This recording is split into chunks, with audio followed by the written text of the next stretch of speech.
यह satellite image जो आप देख रहे हैं वो साकी एयरबेस की है, जो क्रीमिया क्षेत्र में स्थित है और वर्तमान में रूसियों के कब्जे में है। यह बेस काला सागर में एक प्रमुख सैन्य प्लेटफॉर्म बन गया है, जहां पर उन्नत रूसी लड़ाकू विमान तैनात है, जैसे कि सुखोई 30 SM और सुखोई 24। हम उन विमानों की बात कर रहे हैं जिनकी कीमत प्रत्येक दर्जनों मिलियन डॉलर है। रूस के लिए यह बेस लगभग अछूता माना जाता था, लेकिन इस साल 4 अगस्त की सुबह कुछ हैरान कर देने वाला हुआ। यूक्रेन ने एक शानदार रणनीति का इस्तेमाल करते हुए ऐसा हमला किया जिसे अनुभवी सैन्य अधिकारी भी लगभग असंभव मानते थे।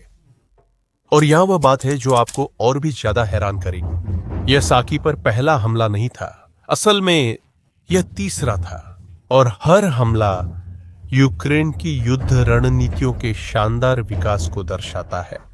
पहला हमला 9 अगस्त 2022 को हुआ। एक आम सी लगने वाली सुबह रूसियों के लिए एक भयानक दुस्वप्न बन गई। भारी विस्फोटों से किलोमीटरों दूर तक दिखने वाले धुएं के बड़े गुब्बार बन गए। प्लैनेट लैब्स की सैटेलाइट तस्वीरों में कम से कम 10 रूसी विमानों की तबाही दिखाई दी, जिनके ढांचे मुड़े हुए थे और रनवे मलबे से भरे हुए थे। मैंने अपनी टीम सूची ए ढूंढ ली। रूस ने तुरंत प्रतिक्रिया दी, कहा कि यह गोला बारूद के आकस्मिक विस्फोट के कारण हुआ और सुरक्षा नियमों के उल्लंघन को दोषी ठहराया।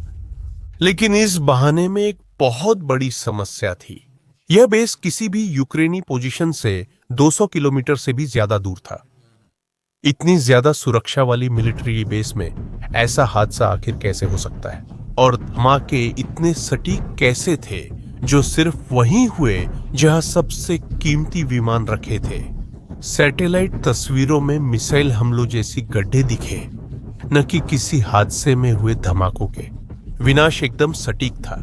सिर्फ अहम सैन्य ठिकानों को ही निशाना बनाया गया, जबकि पास की नागरिक इमारतें बिल्कुल सुरक्षित रहीं। एक साल बाद 21 सितंबर 2023 को साकी पर फिर से हमला हुआ, और यहां यूक्रेन ने ऐसी तरक्की दिखाई जिसने दुनिया भर के विशेषज्ञों को हैरान कर दिया। यह कोई साधारण हमला नहीं था, बल्कि 2 चरणों में किया गया एक समन्वित ऑपरेशन था। सबसे पहले उन्होंने ड्रोन की एक लहर भेजी ताकि रूसी वायु रक्षा को भ्रमित और भारी कर सके, जिन्हें पहले हमले के बाद मजबूत किया गया था। ये ड्रोन रक्षा प्रणालियों को अपनी गोलाबारी खर्च करने और स्थिति उजागर करने के लिए चारे की तरह काम कर रहे थे। इसके बाद जब रक्षा कमजोर हो गई तो दूसरी चरण आया। नेपच्यून क्रूज मिसाइलें, जो खुद यूक्रेन ने विकसित की थी, इन मिसाइलों ने रक्षा प्रणालियों को पार कर लिया और बेहद सटीकता के साथ अपने लक्ष्यों को भेदा। अब 2025 में हम अब तक का सबसे परिष्कृत हमला देख रहे हैं। यूक्रेन की सुरक्षा सेवा के अनुसार स्पेशल ऑपरेशंस सेंटर ए की एलिट यूनिट के ड्रोन ने 5 रूसी लड़ाकू विमानों और एक हथियार डिपो को निशाना बनाया। परिणाम विनाशकारी था। एक $50 मिलियन का सुखोई 30 SM पूरी तरह नष्ट हुआ, एक और सुखोई 30 SM क्षतिग्रस्त हुआ, और 3 Su-24 और Su-34 बमवर्षक भी निशाना बने। अब यह जानने के बाद मुझे पता है कि आप सोच रहे होंगे, तमाश, यह बेस इतना महत्वपूर्ण क्यों है?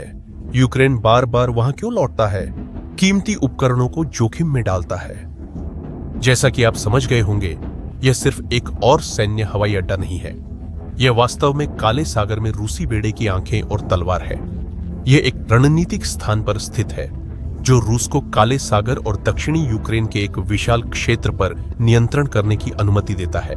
2014 में जब से रूस ने क्रीमिया पर कब्जा किया, तब से यह बेस क्षेत्र में रूसी सैन्य अभियानों का केंद्र बन गया है।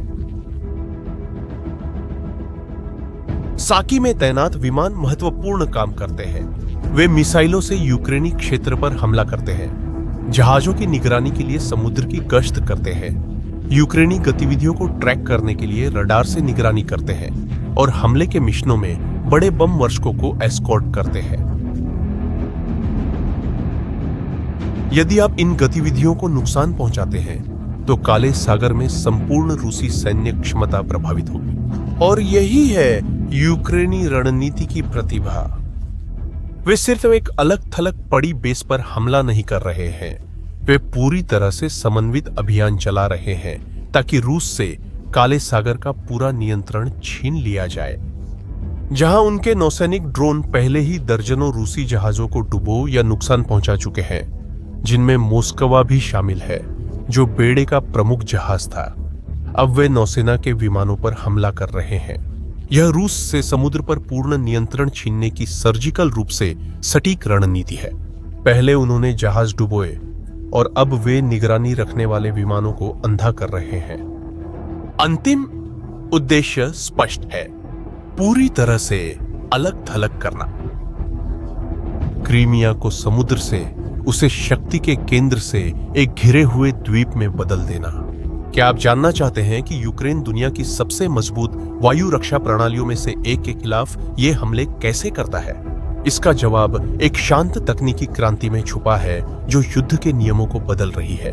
यूक्रेनी इंजीनियरों ने न सिर्फ ऐसे ड्रोन विकसित किए हैं जो दूर तक उड़ सकते हैं, बल्कि उन्होंने ऐसे सिस्टम भी बनाए हैं जो ग्रह के सबसे शत्रुतापूर्ण इलेक्ट्रॉनिक युद्ध के माहौल में भी जीवित रह सकते हैं। उदाहरण के लिए, लियोटी ड्रोन 2000 किलोमीटर तक उड़ सकता है और 75 किलो विस्फोटक ले जा सकता है।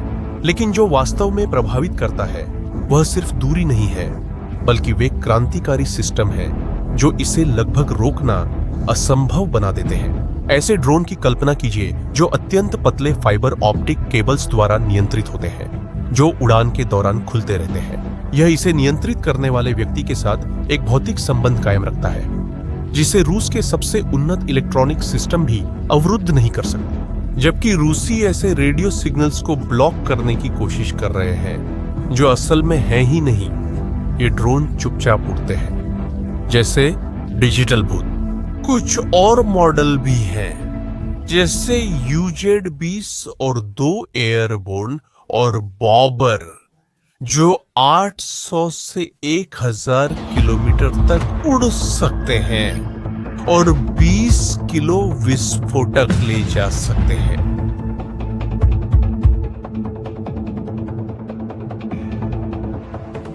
भले ही ये छोटे हैं, लेकिन जब इन्हें समूह में इस्तेमाल किया जाता है तो ये रक्षा प्रणाली को भ्रमित करने के लिए एकदम सही है, या फिर गोदामों में आग लगाने के लिए जो बाद में फट जाते हैं। लेकिन नवाचार यही नहीं रुकता।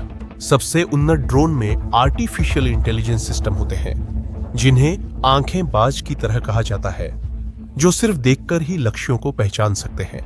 यह कार्य मनुष्यों से भी अधिक सटीकता से करता है।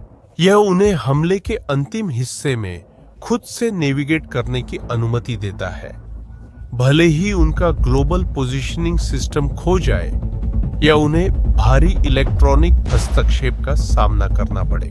यूक्रेन ने जटिल सैन्य रणनीतियां अपनाई है, जो आमतौर पर महंगे विमान, प्रशिक्षित पायलट और करोड़ों रुपए के मिसाइलों की जरूरत होती है। यह सबसे प्रभावशाली बात है, और इन सबको सस्ते बड़े पैमाने पर बनाए गए ड्रोन के लिए अनुकूलित कर लिया। 4 अगस्त का हमला भी इसी समझदारी भरे तरीके पर हुआ, जैसा कि मैंने अभी बताया। सबसे पहले एक चरण था जिसमें खास ड्रोन ने अहम रडार और रक्षा प्रणालियों जैसे पांचसिर ऐसे को निष्क्रिय कर दिया, जिससे रूसी रक्षा की आंखें अंधी हो गईं। केवल उसके बाद जब रास्ता साफ हो गया, मुख्य हमले वाले ड्रोन आए।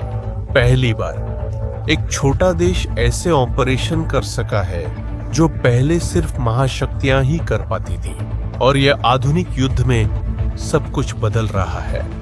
इन प्रणालियों का विकास दिखाता है कि यूक्रेनी रक्षा उद्योग कैसे बदल गया है। जो छोटे छोटे गैराजों में शुरू हुआ था, वह अब एक परिष्कृत प्रणाली बन गया है, जिसे सरकार का समर्थन प्राप्त है और जो बड़ी मात्रा में प्रभावी हथियार बनाने में सक्षम है। लेकिन अब इस युद्ध का सबसे खुलासा करने वाला विरोधाभास सामने आता है। सार्वजनिक रूप से हर विनाशकारी हमले के बाद रूसी रक्षा मंत्रालय पूरी तरह से इनकार करने की कहानी बनाए रखता है। वे बड़े पैमाने पर सफल इंटरसेप्शन की बातें करते हैं। वे कहते हैं कि उन्होंने क्रीमिया और काला सागर के ऊपर दर्जनों ड्रोन नष्ट कर दिए और पूरी तरह से नियंत्रण की छवि पेश करते हैं। आधिकारिक बयानों के अनुसार कोई भी विमान नहीं खोया गया, कोई भी महत्वपूर्ण संरचना क्षतिग्रस्त नहीं हुई और रक्षा प्रणाली पूरी तरह से काम कर रही थी। लेकिन रूसी बलों की वास्तविक कार्रवाइयां एक बिल्कुल अलग कहानी बयां करती है और यह अंतर असली सैन्य स्थिति का सबसे अच्छा संकेतक बन गया है। व्यावसायिक उपग्रहों की तस्वीरें एक हताश और महंगे निर्माण कार्यक्रम को दिखाती हैं। पिछले कुछ हफ्तों में रूसी बल दिन रात काम कर रहे हैं।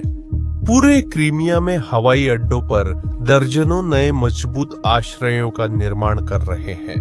विशालकाय प्रबलित कंक्रीट की संरचनाएं, मिट्टी से ढके आश्रय, भूमिगत बंकर, ऐसी इमारतें जिनकी लागत प्रत्येक के लिए करोड़ों में है और जिन्हें तैयार होने में महीनों लगते हैं। सब कुछ नकारने के बावजूद लगातार और अधिक रक्षा संरचनाएं बनाना, यह विरोधाभास हमें सच्चाई तक पहुंचने का एक बेहतरीन तरीका है। अगर हमलों से वास्तव में कोई बड़ा नुकसान नहीं होता और सुरक्षा व्यवस्थाएं पूरी तरह काम करती, तो आपातकालीन सुरक्षा पर इतनी भारी रकम क्यों खर्च होती? यह हताशा में निर्माण कार्य उनकी कमजोरी की स्पष्ट स्वीकारोक्ति है। यह इस बात की भौतिक स्वीकृति है कि मौजूदा सुरक्षा व्यवस्थाएं विफल हो गई हैं और यूक्रेनी ड्रोन की धमकी इतनी गंभीर है कि सुरक्षा पर भारी निवेश को उचित ठहराया जा सके। विश्लेषक युद्ध के कोहरे के बीच इस अंतर को देखकर चीजों को समझ सकते हैं। जितना अधिक रूस अपनी रक्षा के लिए निर्माण करता है, उतना ही स्पष्ट होता जाता है कि यूक्रेनी हमलों का वास्तव में असर हो रहा है, चाहे आधिकारिक बयानों में कुछ भी कहा जाए। अब इसे जरा सोचिए, व्लादिमीर पुतिन के लिए क्रीमिया एक महत्वपूर्ण सैन्य क्षेत्र से कहीं अधिक है। यह उसके पूरे शासन का प्रतीकात्मक राजनीतिक केंद्र है, उसके सत्ता प्रोजेक्ट का भौतिक प्रतिनिधित्व है। जब उसने 2014 में प्रायद्वीप को अपने में मिला लिया, तो इसे रूसी जनता के सामने एक शानदार और बिना खून खराबे के ऑपरेशन के रूप में पेश किया गया। एक ऐतिहासिक जीत जिसने रूस को महाशक्ति के रूप में पुनर्स्थापित किया। इस कदम ने पुतिन की लोकप्रियता को पहले कभी न देखे गए स्तर तक पहुंचा दिया। क्रीमिया पुतिन की सत्ता का सबसे महत्वपूर्ण भौतिक प्रतीक बन गया और ठीक इसी जबरदस्त राजनीतिक महत्व का यूक्रेन बहुत ही चतुराई से फायदा उठा रहा है। हर ड्रोन जो कथित तौर पर अभेद्य रूसी सुरक्षा को पार करता है और किसी महत्वपूर्ण लक्ष्य को निशाना बनाता है, वह सिर्फ भौतिक नुकसान ही नहीं करता, यह रूसी अजेयता और क्रेमलिन की दक्षता के मिथक को तोड़ता है, जो पुतिन की राजनीतिक सत्ता की नींव है। क्या आपको अगस्त 2022 की वे विनाशकारी तस्वीरें याद हैं? रूसी पर्यटक क्रीमिया के समुद्र तटों पर घबराकर भाग रहे थे, अपनी गर्मी की छुट्टियां छोड़ रहे थे, जबकि क्षितिज पर साकी से काले धुएं के विशाल स्तंभ उठ रहे थे। बच्चे रो रहे थे, परिवार हताश होकर बाहर निकलने के लिए परिवहन ढूंढने की कोशिश कर रहे थे। वही तस्वीरें, ये तस्वीरें पूरे रूस में प्रसारित की गई और क्रेमलिन द्वारा सावधानी पूर्वक बनाई गई कहानी पर एक जबरदस्त दृश्य और मनोवैज्ञानिक झटका थी। युद्ध जिसे पुतिन ने नागरिकों से दूर रखने की कोशिश की थी, वह क्रूरता से घर की दहलीज पर आ गया, उनकी सबसे बड़ी विजय के प्रतीक स्थान पर। यह पुतिन के लिए एक विशाल समस्या उत्पन्न करता है। वह राजनीतिक रूप से खुद को कमजोर या उस चीज की रक्षा करने में असमर्थ नहीं दिखा सकते जिसे उन्होंने खुद घोषित किया है, रूसी क्षेत्र, खासकर क्रीमिया। लेकिन यूक्रेनी हमले यह साबित करते हैं कि वे इसे प्रभावी ढंग से सुरक्षित नहीं कर पा रहे हैं। लेकिन फिर यह कहां तक जाएगा? सब कुछ संकेत देता है कि अगस्त का हमला शुरुआत थी, अंत नहीं। यह इस बात का सबूत है कि यह रणनीति काम कर रही है और क्रीमिया में रूसी स्थिति को दिन ब दिन और भी अस्थिर बना रही है। यूक्रेन पुतिन की सबसे बड़ी राजनीतिक उपलब्धि को उसकी सबसे खतरनाक कमजोरी में व्यवस्थित रूप से बदल रहा है। और आप क्या सोचते हैं? क्या आपको लगता है कि क्रीमिया में ये यूक्रेनी अभियान रूस पर असर डाल रहे हैं? अपनी राय कमेंट्स में बताएं। अगर यह सामग्री आपके लिए उपयोगी रही हो तो चैनल को सब्सक्राइब करना और इस वीडियो को शेयर करना न भूलें।